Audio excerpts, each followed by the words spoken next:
Rain out of nowhere? Rain during the sun. All right, Louisiana. I see you. I see.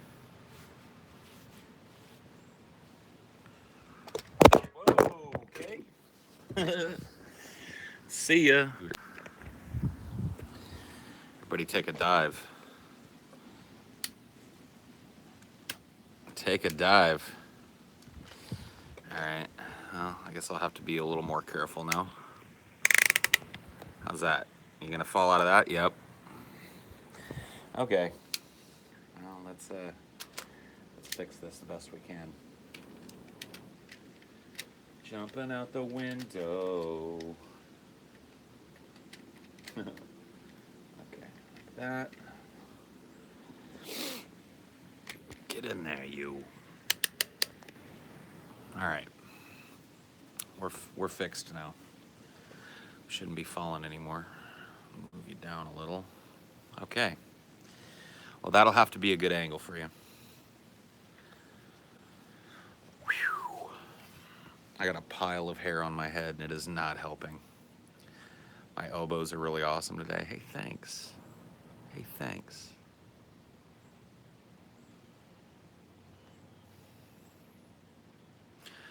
Arm fat? Yeah, I hate my arms, man. Big fat old lunch lady arms and shit. That's the worst part of being fat to me. Like the part of my body I like the least is my big wobbly, floppily lunch lady arms, you know?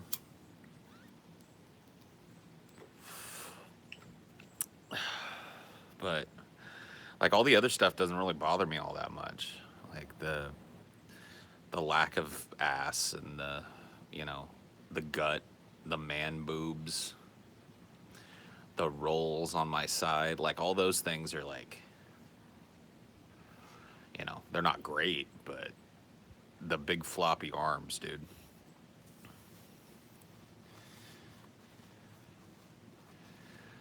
It's just not cool. Yeah, I know what you mean. I feel like that, you know, if I flapped my arms hard enough, I might take off too. That's not a good feeling. But, you know, I could do some lifting or whatever and probably trim back that arm fat significantly. So one day maybe I won't have big floppy arms, you know.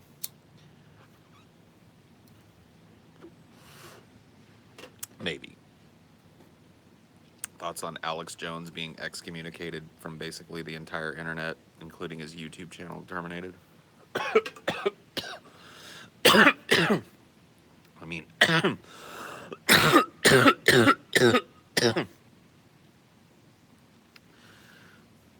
have people censoring Alex Jones, have they never heard of the Streisand effect? Have they never heard of the idea that when you try and suppress an opinion or a piece of information, that people are more likely to go seek it out and consume it?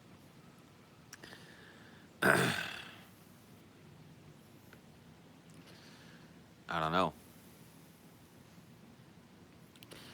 I don't like, you know, I don't agree with 99% of the shit that, you know, Alex Jones spews.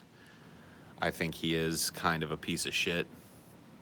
Certainly an agent of misinformation, a person who profits from concocting wild conspiracy theories about national tragedies and shit. He's not a good dude, but I don't think that that's a reason to yank his fucking YouTube channel away from him. In fact, I think it's better that Alex Jones is out there in the open.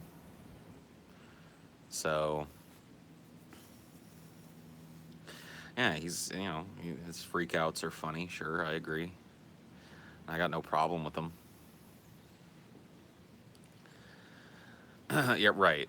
I mean, I don't think that the literal Nazis on YouTube should be banned either, though. You know, so saying, "Hey, there's this other reprehensible piece of shit on YouTube," still like that doesn't. I mean, I get why you're making those comparisons, but I don't think those people should be silenced either. They want to be, you know, neo Nazis or whatever. Let them do it right out there in the sunlight.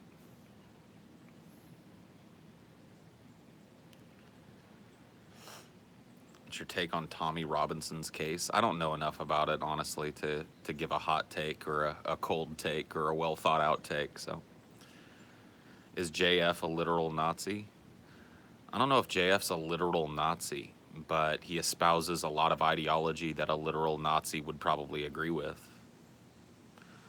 I think that guys like JF probably think of Nazis as useful idiots, and also probably think of Nazism as like a negative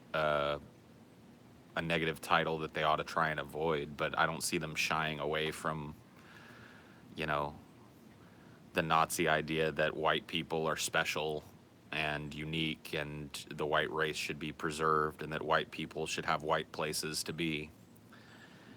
So no, I guess I wouldn't go as far as to call JF a Nazi, but I don't think he disagrees with a whole lot of Nazi philosophy.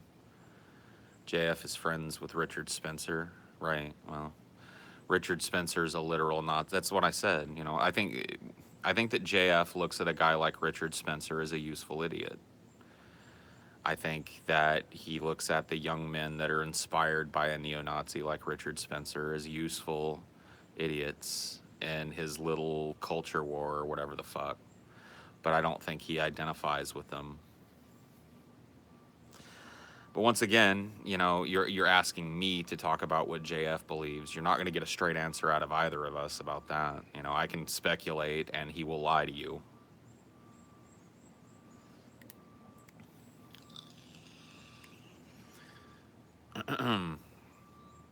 Yeah. I mean, it's really tough for me to understand how this, like, I mean, I understand that these kinds of like misguided racial movements kind of come in cycles. But I just don't understand how so many young people who have access to all the information that they do are being pulled into it. And I wonder if it's just the memes, honestly. Like, I know that there are true believers in Richard Spencer's camp, but how many of his quote unquote supporters are doing it just for the lulz? You know, just because it triggers the libs or whatever, to have a guy like Richard Spencer out there with money and appearing on shows and shit. Like, do you guys honestly think that I'm off base in thinking that that plays a role or not? Like, I'm genuinely curious what you guys think about that. Is it like, do you think that there's a lot of people that support this type of thought just for the lulz? It's just like, yeah, it like triggers everybody, and like, yeah, being a Nazi or hating Jews is like something that gets people real mad. So I'm gonna go out there and do that, and I'm gonna, yeah. I mean, I don't think it's the whole thing, but you think it's like 80%? Yeah, see, I've seen people say it's like 30% or like 80%. That's the real confusing thing about being being in the public discourse right now. It's like, how do you know whether you're responding to somebody who's just fucking around? It evolved from edgy humor. Well, I'm sure about that. Like, well, I mean, I think that's all connected too. But like, how do you know if you're not just wasting your time responding to somebody who isn't espousing a position that they genuinely would hold if you ask them to their face?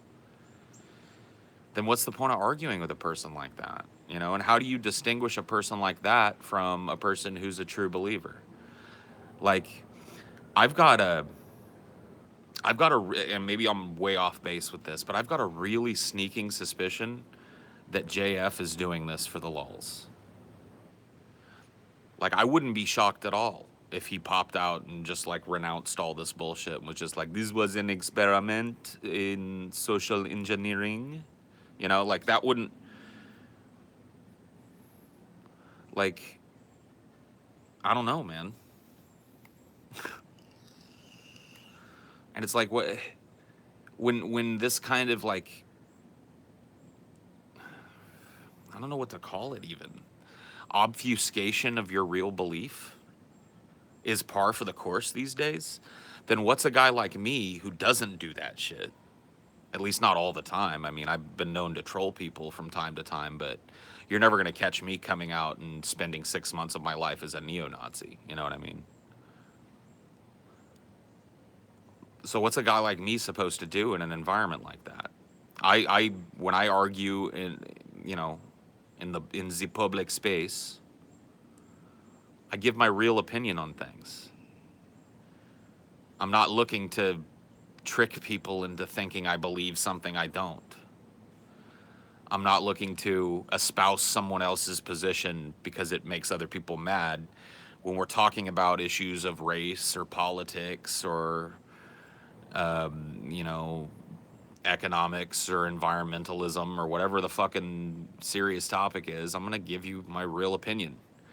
So what do you do? What do you do in a world where you can't trust that the person on the other side of the aisle is doing it for any other reason than to see you get triggered or whatever?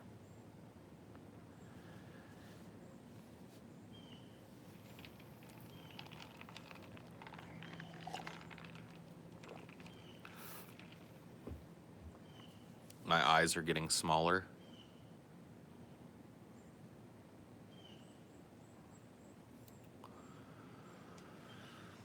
I don't know. It's just a frustrating time to be alive. I mean, there have always been people that troll by taking wild opinions, but they used to be way on the fringe, and now I feel like they're right at the forefront of a lot of the discussion that's going on the internet. And I think there are like fake SJWs out there too.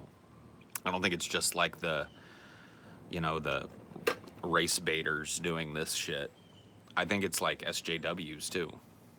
I think there's a lot of people out there that have figured out that there's now this ocean of people that's easily triggered by the idea of social justice, and so espouse a bunch of extreme social justice positions that they don't hold. And it just mucks up the whole argument. You've got this giant, yeah, like Tariq Nasheed, exactly. You've got this giant, constant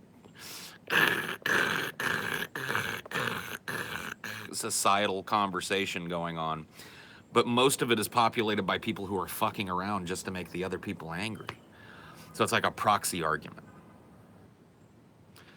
So what does that mean? Does that mean that it's a red herring that we should just ignore, that race is not really that big of an issue now? That sexual politics and gender politics really aren't that big of an issue, that it's all just a big red herring distracting us from other social issues that we ought to be pouring our energy into? And if that's the truth, what do I do with that? When everybody in the world is talking about SJWs and Nazis and gender politics and race politics and all of this shit, if all of those are red herring arguments, then how do you find an audience for what's really going on?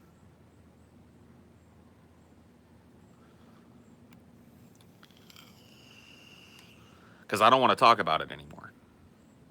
I'm going to tell you guys something right now, and I will continue to talk about it because, like I said, it's the most prevalent issue of our age right now. But I don't want to talk about it anymore. I don't care. I don't care. I don't care about the SJW shit. I don't care about the JF shit.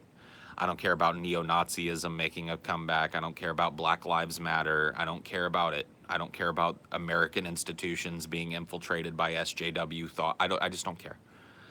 I see the red herring, I see the ruse, and I don't care anymore. But it's like even people like me, our arms are twisted into talking about this shit. Because it's all you guys are talking about. It's all anybody's talking about. This isn't even a nihilistic sentiment. I'm just tired of those issues. I want to talk about other things. I want to talk about what comes next after the American government collapses. I want to start planning for a one world government. I want to start talking to people openly and honestly and constantly about how we can have a soft landing out of this failed experiment called America. You know what I mean? I want to start talking about the things that actually matter to me as a person. But I'll be honest with you guys, there's not an audience for that right now. There just isn't. Nobody wants to hear that.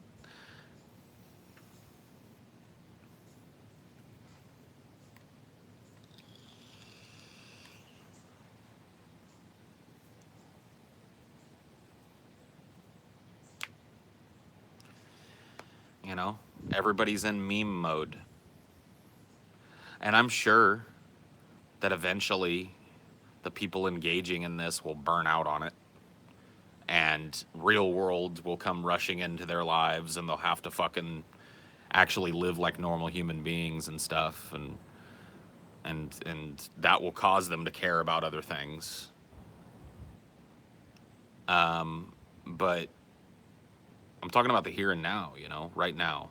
What do you do about it?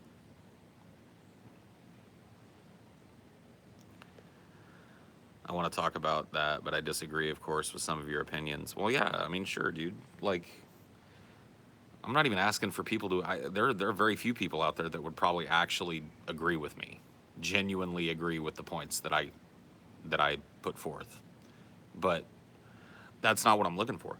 I just want that to be the conversation, not memes, not like how do I trigger the lib. Okay, I'll put people's names in brackets and follow Richard Spencer on Twitter and watch the public space and type Jews will not divide us in all caps over and over again in every chat that I get into, because that triggers the libs. Kek, kek, kek. Look at the attention I'm getting. Lol, lol, lol. Look how triggered they are. OMG, they banned my account. Lol, lol, lol, lol. Creating an alt now to trigger more libs.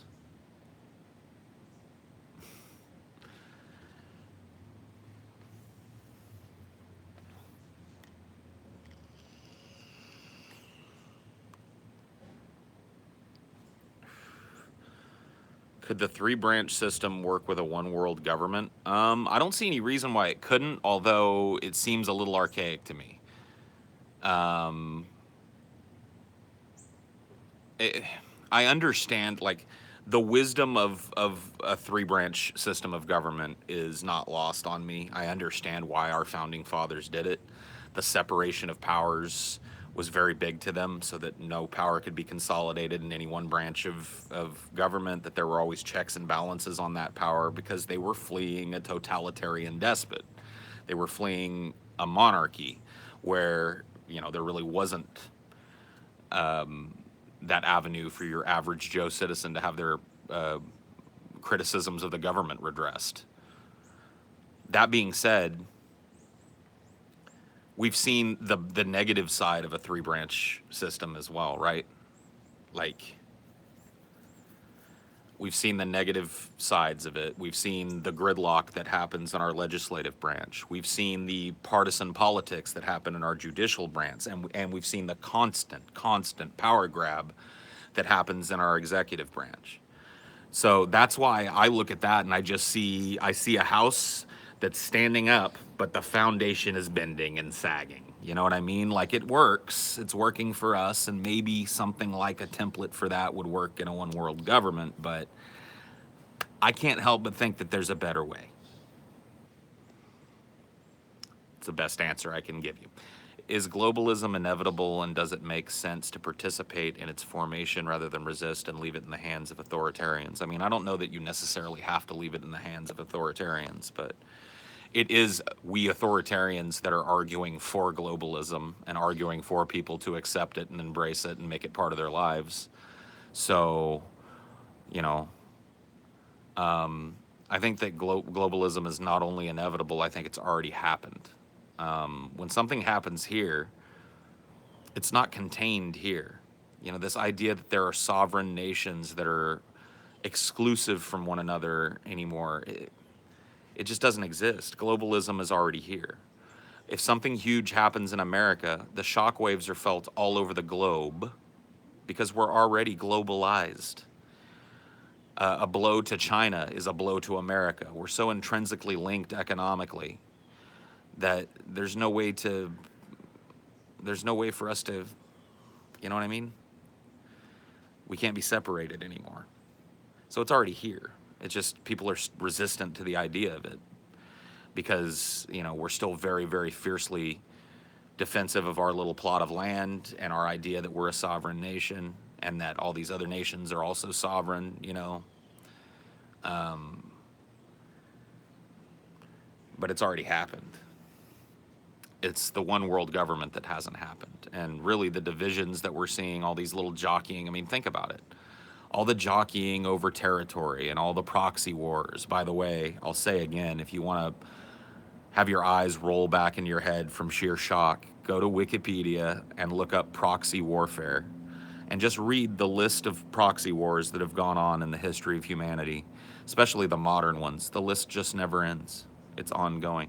All of that shit is due to nationalism. It's the idea that because I was born on this plot of land, I am an American, and we are Americans because we were born or immigrated to this plot of land, and you are different because you live on that plot of land. It ignores the simple fact that we're all living on the same plot of fucking land. They're not aliens, you know what I mean? These people that live on other continents other than the United States are not fucking alien beings. They're human beings that live on a different part of the same globe that we do.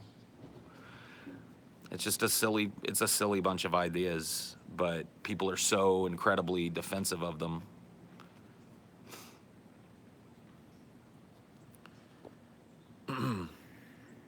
One world government won't work, unfortunately, until every country can agree on how society could be organized and there's a common tongue for effective communication. I mean, I advocate for both those things. I've openly advocated for a universal common language for as long as I can fucking remember.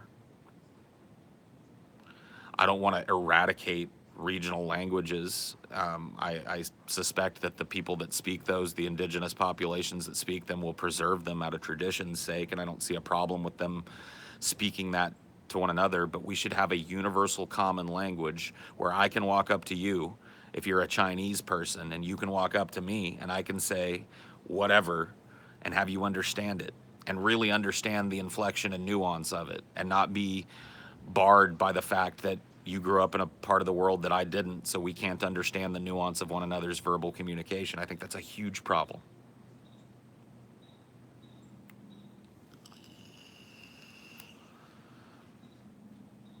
You agree that warfare would still occur under a one world government, though, right? I think it's in our nature to fight. I mean, it would be more police action at that point. I mean, certainly if there was a one world government, there would be rebellious factions, but it wouldn't be looked at as warfare. It wouldn't be us going and invading the sovereign territory of another nation state. It would be us going and policing the world. You know what I mean? The one world government maintaining order in the world by stamping out and you know, but that's how it would be couched to us. It would be a warfare, but it would be a different kind of warfare. It would definitely be sold as a police action, and a lot of people would look at it that way. See, a lot of people say that Orwellianism would occur, and I really don't see any evidence to say that that's an absolute truth about a one world government. I mean, we have a government here that enshrined freedom of speech, freedom of expression, and freedom of association. I don't see why a one world government couldn't enshrine those same things. I think that those are things that are worth taking from the Western world into a one world government. So, this idea that a one world government would immediately become an Orwellian nightmare is just kind of silly. If we resist globalism, don't we risk the chance to have our values reflected in a global society, freedom of speech? So if we resist, don't we risk the chance to have our values reflected? What? I'm not sure. I'm not sure I understand your question. I'll try it again. If we resist globalism, don't we risk the chance to have our values reflected? Oh, okay, I see what you're saying. I got it now. Yeah, you're saying if you're anti-globalist, then you are risking having your values reflected in that inevitable global society. And I think that there is some truth to that. I don't think it's inherently bad to resist globalism. In fact, I think it's the people that resist globalism that are going to help shape it into something that serves humanity, if indeed that's what we end up with. You know, detractors are going to be very important. But yeah, I think you do. I think you do risk being looked at as the other and then ending up in a society that has moved past you.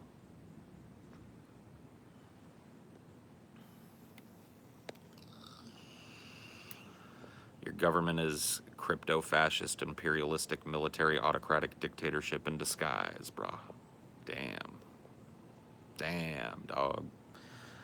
Just taken apart and wrecked. Do you think a space war is coming, or even currently possible? A space war? Yeah.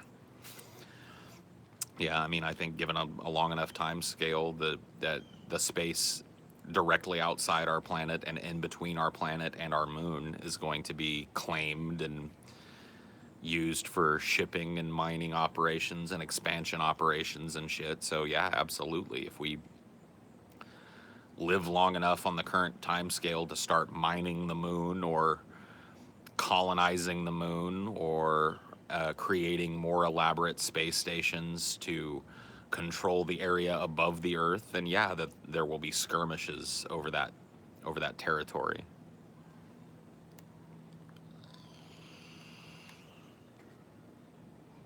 Total idiot. Total idiot.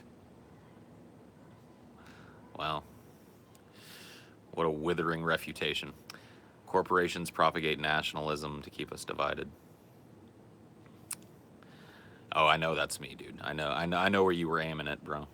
I'm just absolutely withered by your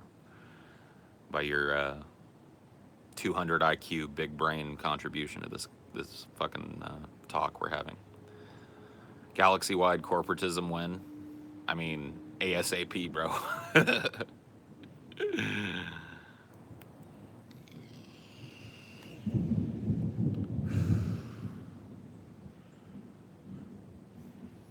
The ominous sounds of living in Louisiana.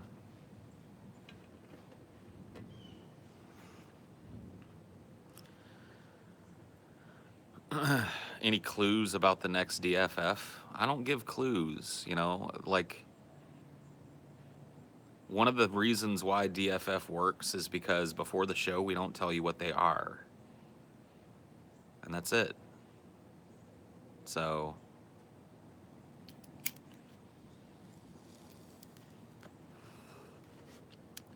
wouldn't a science-based meritocracy be the future?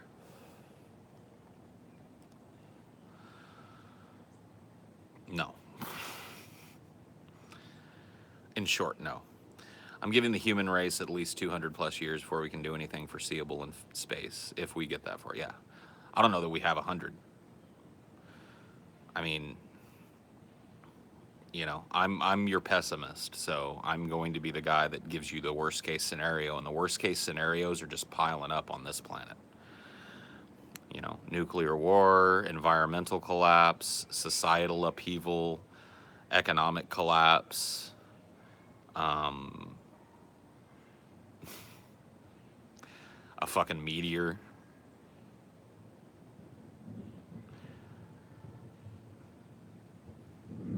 What if cell phones made us all insane? That's a plot to a Stephen King novel, bro, called Cell. The Great American Zombie novel, dude. It's actually a really good book. Especially the first half or the first few chapters of it. The first few chapters of it tell in real time the beginning of people being driven insane by their cell phones through the eyes of a couple of people living through it. It's a badass book.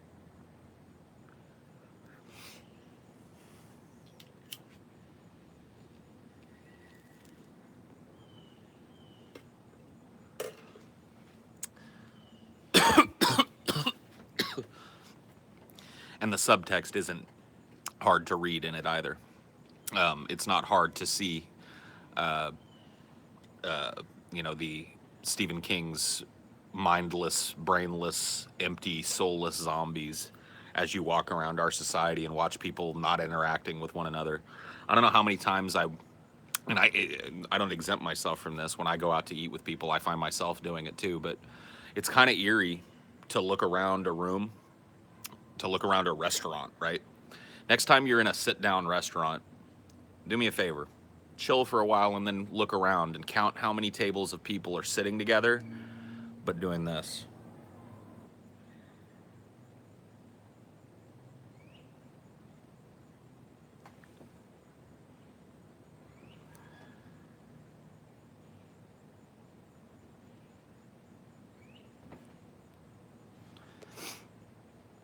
Here's $5. I'm still at work. 4 people are out, and I'm 90 orders at my pre-press job. Glad to catch one of these at least. That sucks, bro. Hope your day isn't as bad as it looks like it's shaping up to be. I don't even really consider myself a globalist. I just see the writing on the wall. Anyway, moving on from globalism. I guess so, yeah. I guess so.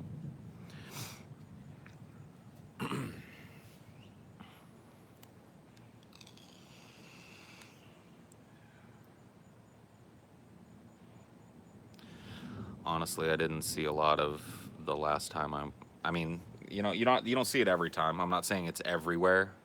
I'm just saying it's pretty shocking when you do see it and how much you do see it. People sitting together in a place that's made to socialize, completely ignoring one another in favor of just staring at their phones. Like, that's one of these old man things. And, I understand the irony and the hypocrisy of saying what I'm about to say into a cell phone. Not lost on me. So you don't need to point it out. But that's one of these old man things that you guys are going to hear me harp on if you listen to me for any length of time. I'm motherfucking real concerned about the way you guys treat cell phones. And when I say you guys, I mean the younger generation. You guys' faces are buried in these fucking things all day, every day. And that can't be good. It's just a constant, like, I was watching Ashley the other day. We were laying in bed. She's looking at her cell phone. I'm just kind of kicking back with my eyes closed, and I noticed that she's looking at her cell phone. So I'm like looking over her shoulder, and she's on her Instagram, right? And she's just going like this with her finger. She's holding her phone, and she's like, and she's just swiping up, and like this endless barrage of nonsense is passing in front of her face. And I didn't say anything. I didn't participate other than to just kind of watch. She never landed on one thing long enough to look at it. But she just kept going. Every once in a while, she'd see something and stop for a second and hit the little heart and then just keep going. And I sat and I watched and I watched and I watched and I watched and I watched for probably like half an hour, maybe 45 minutes. Just nothing going by. Just shoo, shoo, shoo. Endless nothing. Every once in a while, a piece of the nothing would stick out enough for her to go, stop, heart, nothing, nothing, nothing, nothing, nothing, emptiness, emptiness, emptiness, bullshit, bullshit, bullshit, bullshit, fluff, fluff, fluff, fluff, nothing, nothing, nothing, nothing, nothing. And it's like,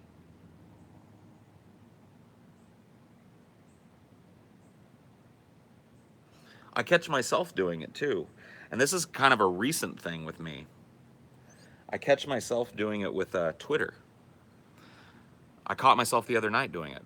I was in the Discord just hanging out, and the tism was kind of high in the voice chat, and I was bored with it. So I tuned it out, and I just opened up my Twitter. And I just, the mouse wheel, scroll, scroll, scroll, scroll, scroll, scroll, scroll, scroll, and it was the same thing.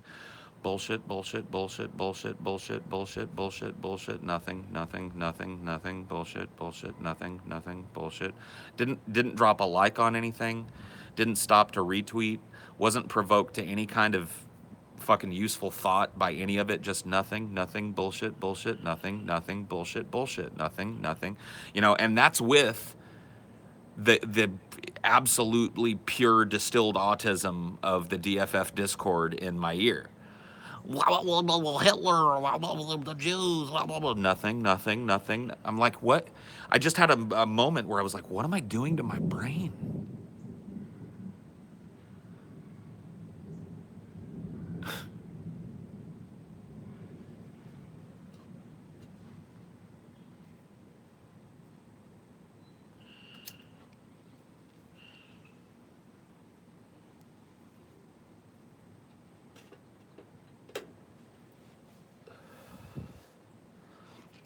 Thanks, Dad. I know. It is really an old man's perspective on something, but I do worry about it, man, and it's just going to get worse. Like, as time goes on, these devices are getting more and more ubiquitous in younger and younger children's lives. And, I don't know about teenagers and shit. Maybe it's not as damaging to you guys, but There have been studies that show that it's profoundly, profoundly damaging for toddlers and tweens and shit to have access to this type of technology. It's overstimulation. It causes them to not be able to socialize properly. And so they grow up without an idea how to navigate any kind of social structure that isn't online and cloaked in anonymity, raised by the internet.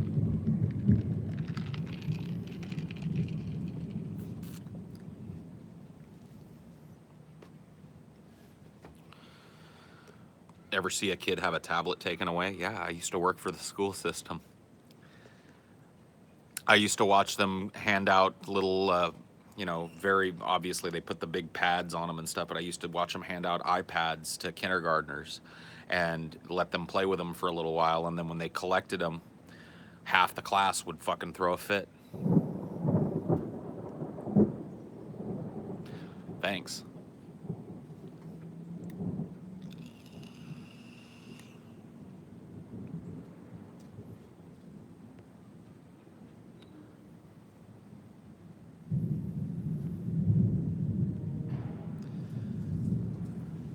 I just am concerned, I don't think there's anything I can do about it.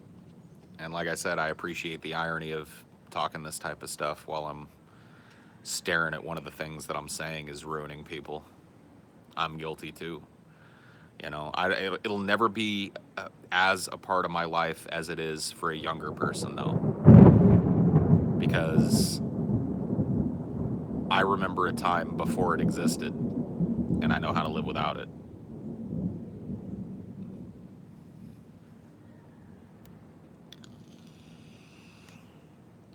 Yeah, the gods are angry today. The gods are bowling. I really should be talking about something of more weight and import with all this thunderous assistance. I don't know, maybe I am, though. Maybe this cell phone thing deserves the thunder.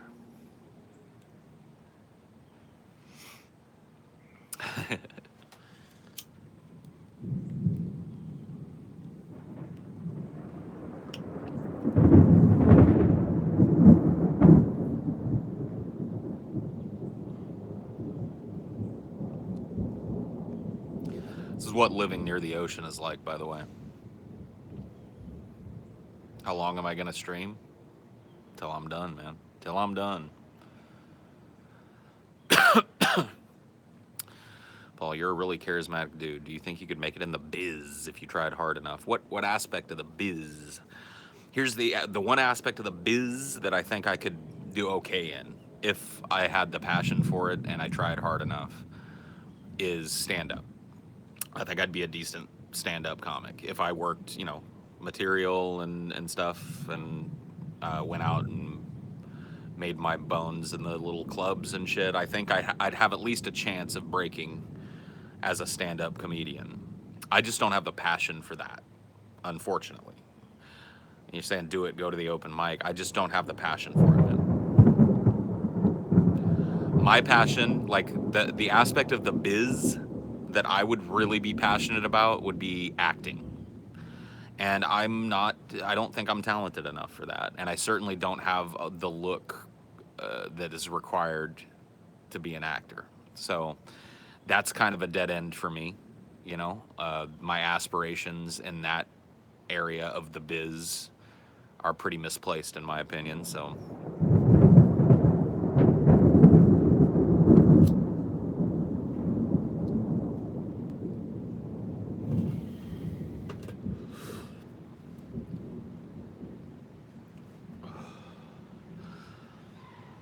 what about voice acting?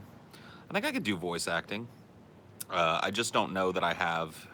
Oh, you guys are about to get another big loud one, so stay tuned.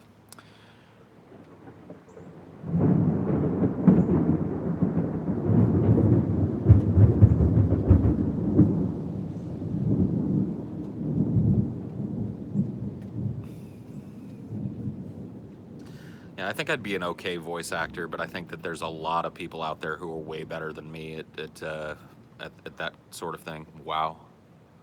Yeah, this is no joke, man.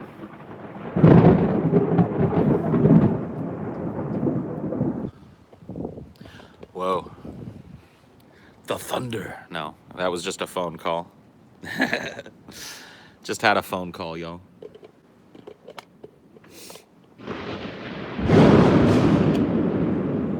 Beautiful. I will be right back. Yeesh. Man, this YouTube app really needs like a protocol for getting a phone call or something where it goes into like a stable fucking pause mode or some shit, because this like almost your stream dies every time somebody calls your phone bullshit is not working for me. Ooh. Yeah, these thunder strikes, man. Pretty crazy.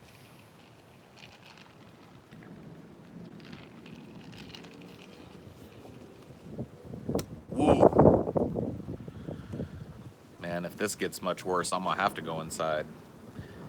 Looks like it might be one of those storms where the rain's gonna come in this way. And I've only got coverage if it comes in this way.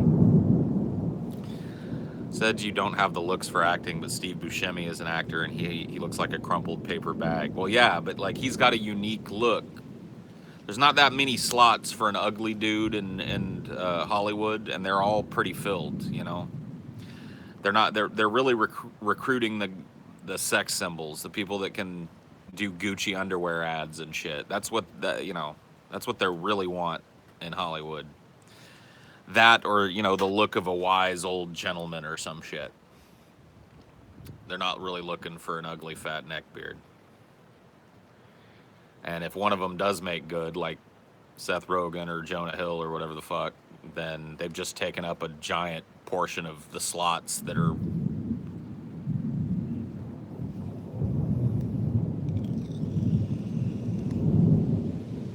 Ooh. Oh boy. Oh boy. Alright. Dude, Dinor's such a buff, brave dog, dude. Like, you know how some dogs are like terrified of lightning and shit? Let me show you guys something, dude. Just let me show you something.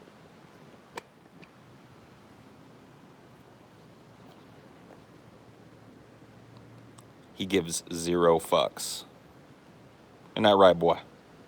Yep.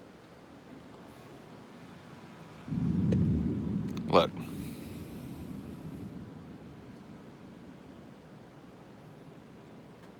Doesn't give a shit.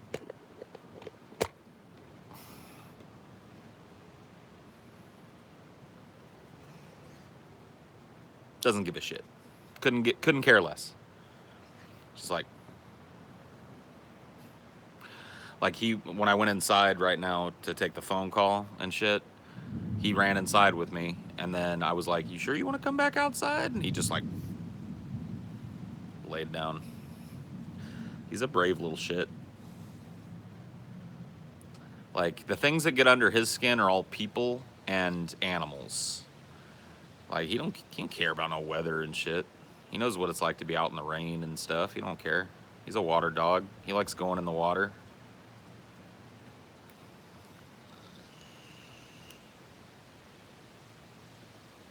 I mean, yeah, he is my little shadow. Whoa, check it out.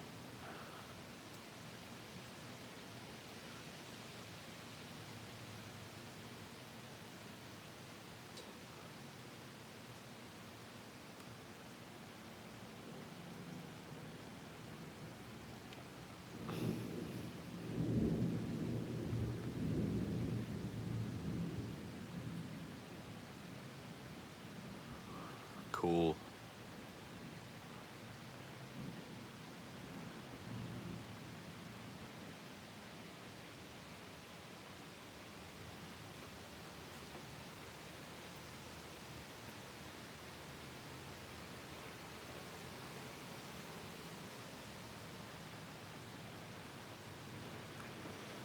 Nito Petito, man.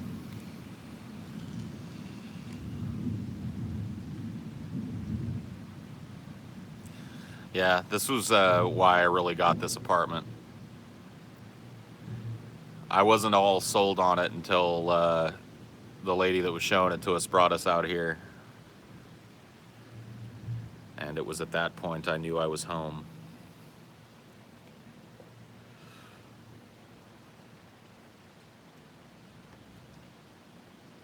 Okay. Can't see shit.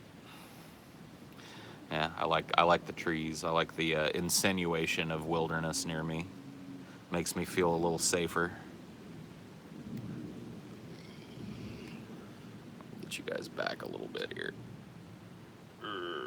All right, that's better. Now I can read. Yeah, it's just a tree line. My apartment complex is built right on the edge of a stand of wilderness here, and kind of the border of the back part of my complex is where I live. So I'm right up against this big stand of woods out here. I don't know if wilderness is really safer, but it makes me feel safer.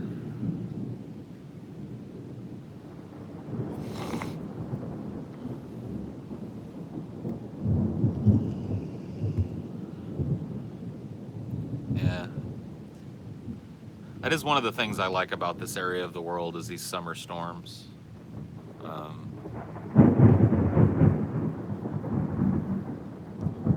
I typically get this kind of weather, at least in my upbringing, you get this kind of weather during the winter months, if at all, or the spring maybe. But these summer storms are pretty common here. In fact, it's not uncommon for these to happen days and days and days in a row here.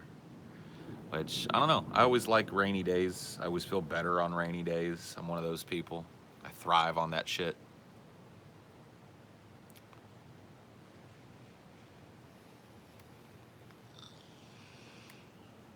It's all fun and games. Yeah, but dude, I live right next to a Walmart, so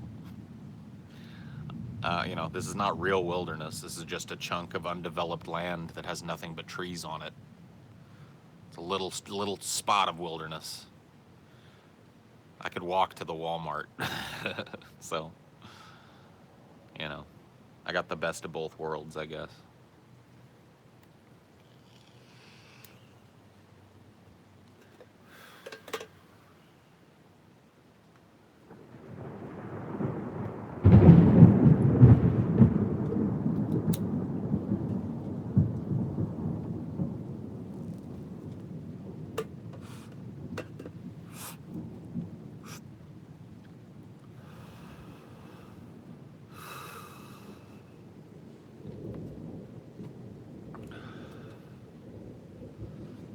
It is what, dude?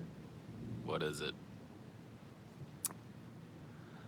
I've never found a gator. Coolest thing I found in my yard was an armadillo, or a family of armadillos, actually. There were like 3 of them, I think, living back there. A mom and 2 babies. Or a dad and 2 babies, or some shit. I only saw 3 of them at any rate. Smoking a bowl in my honor. Well, thanks, Alex. Hope a little bit of that transfers to me psychically. You recommend an exploration game, something like the exploration you do in Skyrim and games like those, Tombs and Ruins and stuff. Yeah, man, I don't know. If you liked Skyrim, and you've never played it, get some of the other Elder Scrolls games. Get Oblivion and mod it out, or get even better, get Morrowind and mod it out. Make it look like a more modern game, fix all the bugs and shit, and have at it. The Elder Scrolls has always been one of the best series for that kind of game. Other than that, I know that there's some others. I just haven't played a lot of them. There's like Ark or whatever, that survival game where there's dinosaurs and shit. There's like a Conan one that's out that I see people streaming a lot that looks a lot like that. Open world exploration and survival, that type of shit. So, yeah, I don't know. I just don't really play many of those kinds of games outside of the Elder Scrolls, I guess.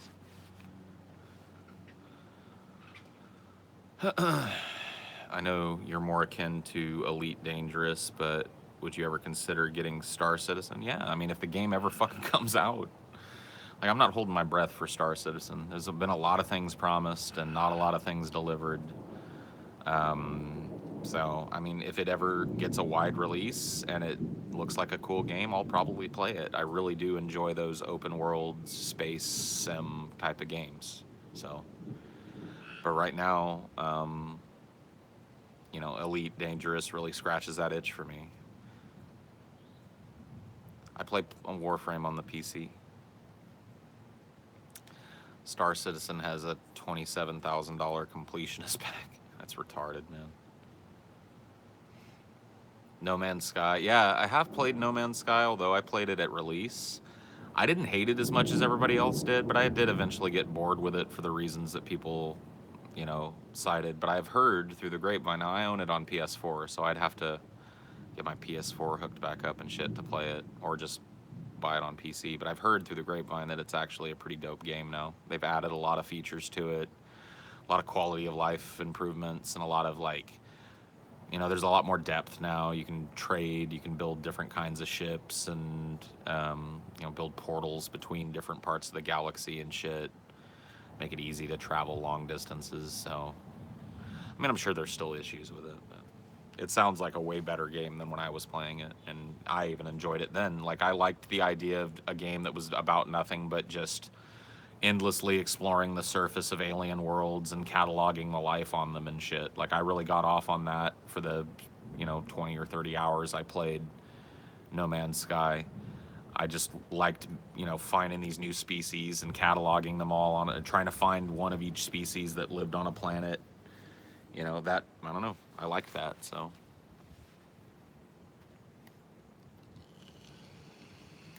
see, I don't think they conned everybody for 2 years. I think they just released an unfinished game. I mean, they've made good on a lot of the promises they made in the, when the game came out with these updates, from what I'm reading. And people need to understand we live in a different time now. Like, back when I was a kid, when you got a game, it was the game. Like, especially on the console, you got a Nintendo game, that was the game everybody had, and there was basically one version of that game. Now they did re-releases and shit, but this idea that like we just live in a different time. Games are released and then worked on. Like, your purchase of the game finances them doing the polish on the game now. And if you don't like that, stop buying games the day they come out. Like, get it on the play date. You ever seen that? Like, there's this joke fucking video that talks about, don't get your games on the release date, get them on the play date. It's like Street Fighter V was a total fucking unmanageable mess when it was first released. The online play didn't work. There were barely any characters to choose from. It was literally ridiculously unbalanced. It was literally a beta of Street Fighter V. They released it, millions of people bought it and complained, and now Street Fighter V is an actual playable game with a good roster and decent balance. Because all those people that bought it and then complained financed the finishing touches on the game. So if you want to stop doing that, stop buying games on the first day they come out. Stop supporting things. Just because the streamer is playing it on day one doesn't mean you have to go buy it so you can play with your streamer. Wait until the play date. Give it 6 months and then purchase it. And you know what that'll do? That will incentivize these companies to stop releasing beta trash to you. Yeah? It'll incentivize them to start giving you a polished product because they see more money on the bell curve at the end of when their development cycle finally finishes for the game. So if anything, if you want to teach No Man's Sky a lesson and developers like them, go buy it now. Go buy it now that it's a complete finished game that's feature complete. And they'll go, oh, but get it on sale. You know what I mean? Wait till it goes on sale for $15. People aren't going to do that shit, though. Nobody's going to wait 6 months after fucking Grand Theft Auto comes out to buy Grand Theft Auto. Nobody's going to wait for 6 months after the latest World of Warcraft expansion comes out and everything's finally balanced and playable. Like, you're just not going to do it. You're going to continue to buy day one alpha, and you're going to continue to suffer through playing a fucking half-complete game, buggy as shit, and you're going to finance them finishing the game for people like me. So thanks, I guess, but I think you'd probably be better off just waiting.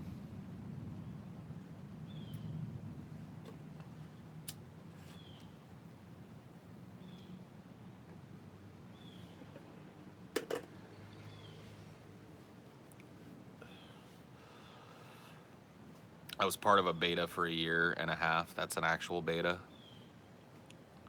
Well, I mean, not anymore. Public betas are a thing now. I mean, yeah, they do private beta testing and non-public beta testing and shit still, but shit doesn't come out of beta until a few months after it's been released. It's just the way of the world now.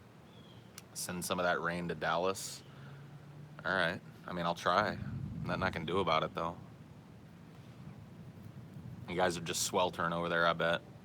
I mean, it's not real nice over here. I mean, when the rain is coming down like this, it's really nice. Just cools the air temperature. Somebody peeling out somewhere.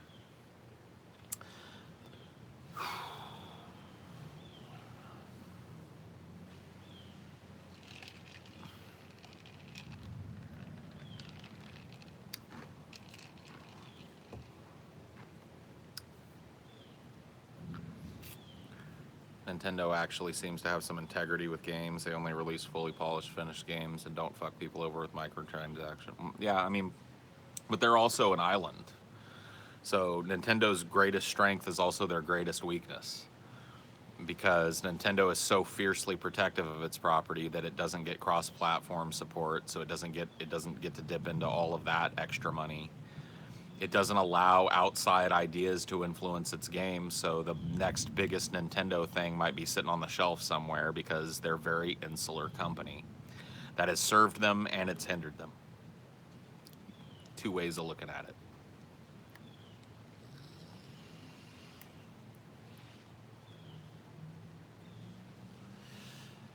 Whew.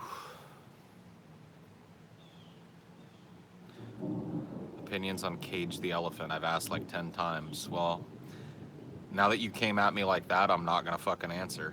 So, stop asking. Nintendo has gotten better with third-party various Switch games across. Yeah, I guess so. Probably just due to necessity, they're opening up a little bit, which will probably be a positive thing for the company in the short term. Who knows about the long term?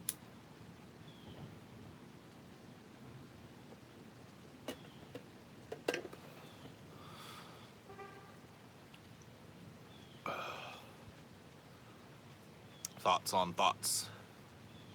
Racks on racks. Stacks on stacks. All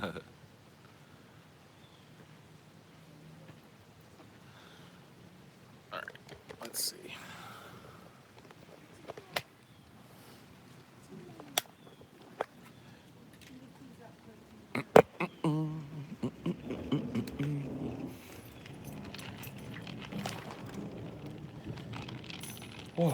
Oh man, that feels nice. Holy shit balls, man. Lordy, lordy, lordy, lord. God bless whoever invented the air. Can somebody look up the name of the man who invented the air conditioner for me? Because I would polish his knob, man. Holy shit, it must have sucked to live before air conditioning. Somebody go look that shit up. I want to polish that dude's knob, man.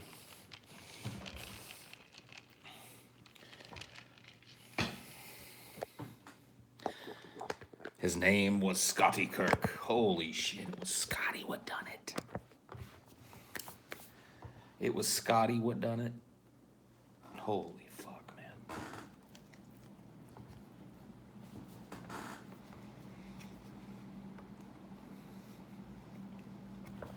Willis Carrier, dude. Hell yeah.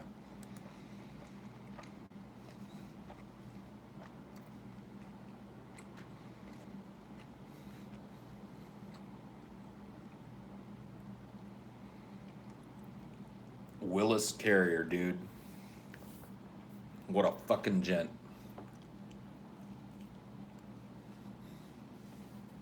What a fucking gent, dude. I'm gonna look him up.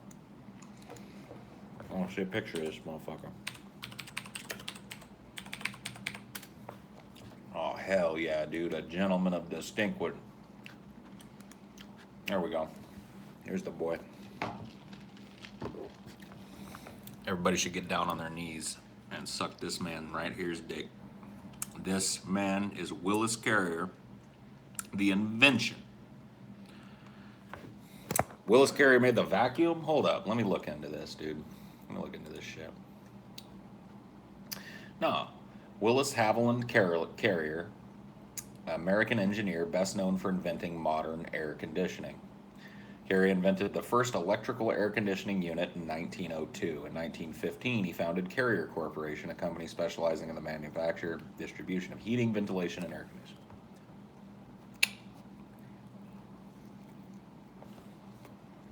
Air conditioner, dude.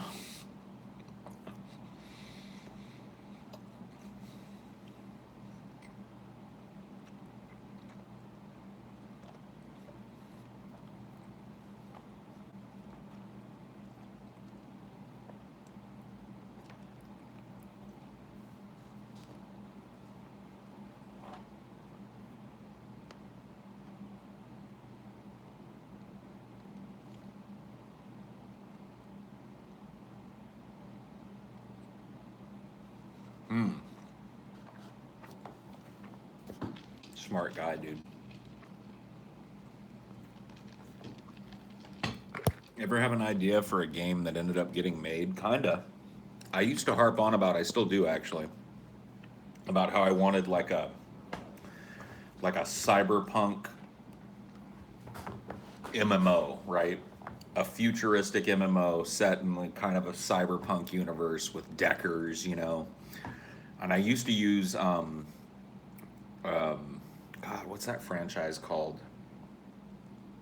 Fuck. I used to play it on the Genesis all the goddamn time. Shadowrun.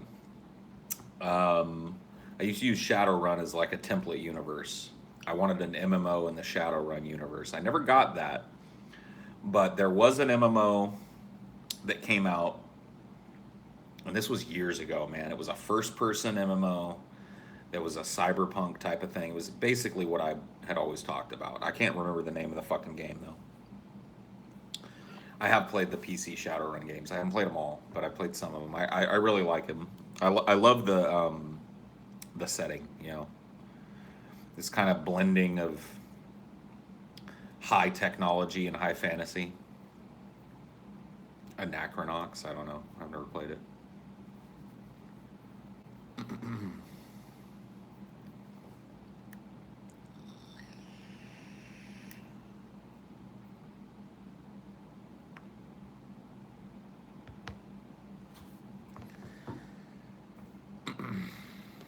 That's nice, Paul. But guess what? Memes. Thoughts on Red Dead 2? Whoa, god damn it! A bunch of bullshit. A total bunch of fucking bullshit, man. Get out of here, you. Yeah, these like pop socket things are not great for keeping your phone up. Let's put it that way, especially when you gotta touch them and shit. Play the game Sexy Hiking on live stream. No. No. No. No.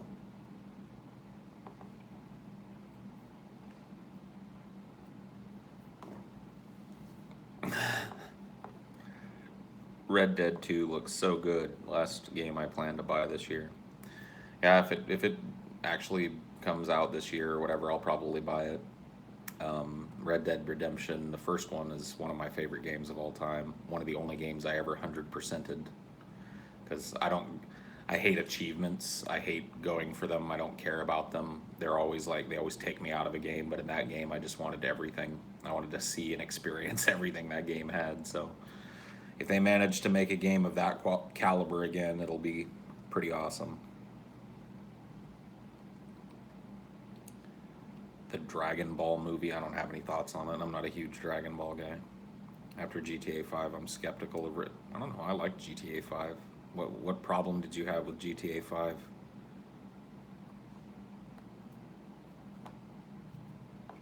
I had a lot of fun with that game. GTA Online ruined GTA 5 and will ruin Red Dead Redemption. Why did it ruin GTA 5? Is the core game any, because like I didn't play any of the online bullshit. So I really enjoyed the core game of GTA 5, played through the whole thing, enjoyed it. So yeah. That's the whole thing. Is like people like that aspect of GTA 5 very well may suck. The online component. I never fucked with it, so it never bothered me. I liked the game. People being whiny about microtransactions. Well, stop playing the fucking online game and just play the fucking offline game. I didn't spend a single dime in microtransactions and played through the entire game of GTA 5 and explored the whole fucking world and did all the side quests and shit and was fine.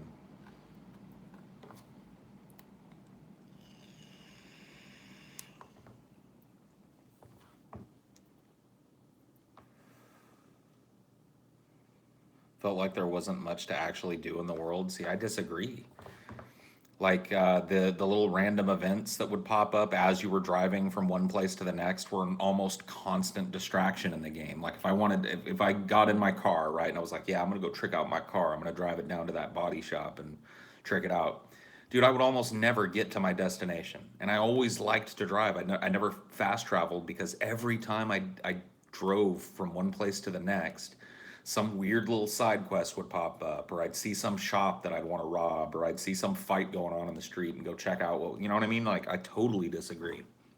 I felt like the world of GTA 5 was chock full of too much shit to do. A street race, you know what I mean? Like, that's why I love those open world style games. Another game that was really good like that was, what was it called? Sleeping Dogs. I don't think I 100%ed Sleeping Dogs, but I came close. Like that same type of game world. It was just like every time you went somewhere, there was something to do, something to see, something new to fuck with. Yeah, the vehicle physics in GTA 5 are way better than in previous iterations of the game. I mean, GTA driving was kind of known for being wonky up to I mean, it still is a little wonky in GTA 5, but it's way better than it was in 4 and worlds fucking different than it was in like Vice City and 3 and San Andreas.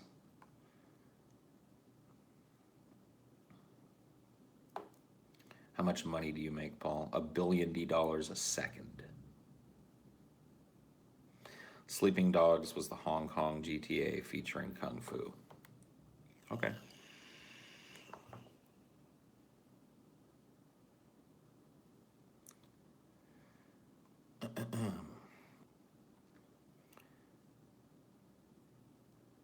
Nah, Vice. I mean, Vice City had better driving than 3. I will agree with that. But the fucking driving in Vice City was still wonky. The collision physics were crazy.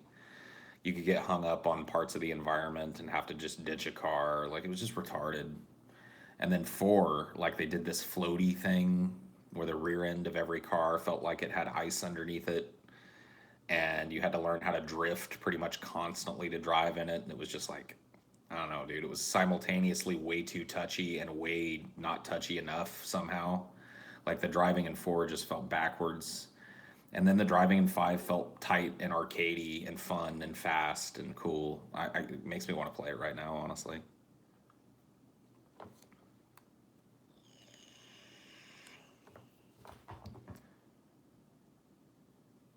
Yeah, I really liked some of the things it added to the franchise too. The ability to switch between multiple characters during a heist and actually play out the different parts of the heist from different, like I really love that. That was, I thought that was a really cool addition. It added something to the story mode of the game, and a lot of those heists were repeatable or optional. So, it was just a whole different layer of the game, but I liked all the customization options too. I liked how you could trick out your house and change, like I'm not ashamed to say it, dude. I got into the clothes and shit. Like I got into the mode of like every time I'd go to a character, if he was wearing the same shit he was last time, I'd change into something else that looked cool. You know what I mean? I like changing my cars a lot too. Like I'd get bored with a car, so I'd just drive it around until I found somebody that had a nicer car, and I'd steal that. And that would often lead to a police chase that would turn into something else. You know what I mean? It's just a great game. I liked all the little side quests and shit. The flying in 5 felt way better than it did in previous iterations of the game.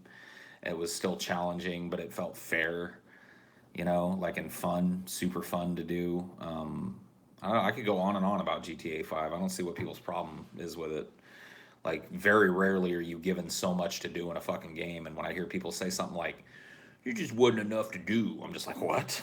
Like, if I have a criticism of GTA 5, it would probably be there was a little too much to do. It was just a constant barrage of shit you can do in that world. Constant, different ways you can play and different things you can spend your time in the world doing. I don't know. Just a great game, honestly. GTA 4 had the darker atmosphere going on. It had a great story mode. I'm not shitting on it. Like, it was a great game. I played the fuck out of it too. But, I think GTA 5 is special in comparison to 4 because it has a kind of a grittier story as well. It gives you multiple characters, which is something that's kind of new to the franchise. You're not just seeing one angle on everything. You're seeing these multiple characters and how their lives intertwine and their lives of crime intertwine and break apart and come back together. And it's a great story. It's a great way to play. I don't know. It's fun. I mean, I liked San Andreas for its, for me, San Andreas, the atmosphere of that, because it was like, it was just 90s. It was the 90s. So we had seen all these other eras. We'd seen modern day in GTA 3, but then we'd spent, we got in Vice City, and then it's like, oh man, we're getting this other throwback to the 90s. We're going to see all this gangster rap that I love and all these alternative songs, and then the customization options for the character where how he looked, his physicality depended on what you did in the game. So if you spend a lot of time running or riding bikes, you're strong and athletic. You could lift weights and get all buff, or you could just be a lazy fuck that drives everywhere and eat a lot of fast food. You'd be a fat fuck. All the different hairstyle options and clothing options that they added that weren't in the previous games. It was just awesome. Yeah, Vice City was 80s. Yeah, I'm just saying, like, the 90s and shit. I know Vice City was in the 80s. If I said anything to the contrary, I misspoke. I played Vice City. I know it was in the 80s. I lived through the 80s. I was born in 1980. I know what era it was in. Thank you. Thank you for the corrections.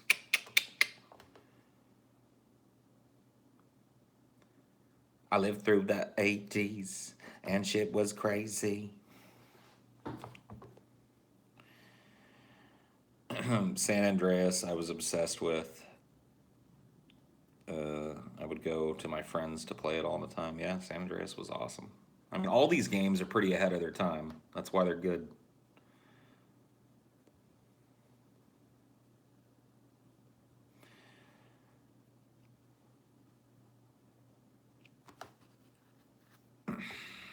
I'm worried that after GTA 5 has become this legendary game that they're never. Yeah, they say that after every goddamn one of them, though. Everybody's like, man, dude, after GTA 3, I don't know that they're going to be able to live up to the hype with a sequel, man. After Vice City, bro, after the masterpiece, the unadulterated A plus plus plus masterpiece that was Vice City, bro. I don't think they're gonna be able to come through with a sequel. Oh man, dude, what are they gonna do after San Andreas though? What are they gonna do after San Andreas though, man? They're never gonna be. Oh man, dude, after 4 though, they expanded on so much. I just think 5 is gonna suck, man. I don't know, man. After the unmitigated masterpiece that is 5, I don't see how they're gonna make a 6. It's like, what are you talking about, dude? What are you talking about? Like, what are you basing your skepticism on? Same thing to you guys with the Skyrim bullshit. Man, let me tell you what, dude. After the masterpiece that was Morrowind, dog, I fear for the next Elder Scrolls. Oh, damn, man. After the fucking unmitigated blowaway masterpiece that was Oblivion, man, I just feel like that Bethesda isn't going to be able to do it. You know what I mean? This next one, I don't know, guys. I'm worried. That's all I want to say. Damn, dog. After Skyrim, after they came through with Skyrim, I don't know what they're gonna be able to do, man. I fear for Elder Scrolls 6, dog. Yeah, Fallout is an opposite example.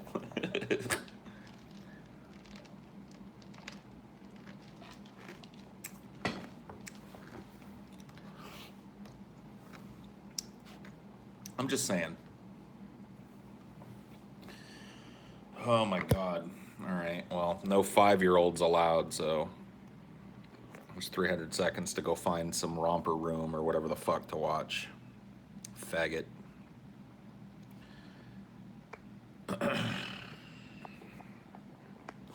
Skyrim or Fallout.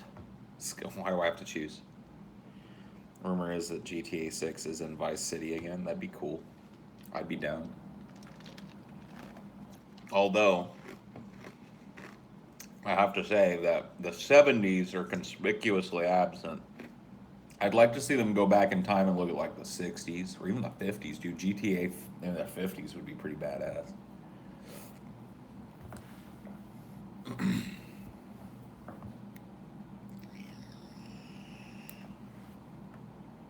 Infowar, yeah. We talked a little bit about it earlier. I don't think that the way to fight dumb people like Alex Jones is to ignore dumb people like Alex Jones or ban dumb people like Alex Jones. So they're going to end up accomplishing the inverse of what they want by silencing him. Yeah, I've watched people play the Mafia games, and there's something missing. I can't tell you what it is, but there's just something missing from them. They're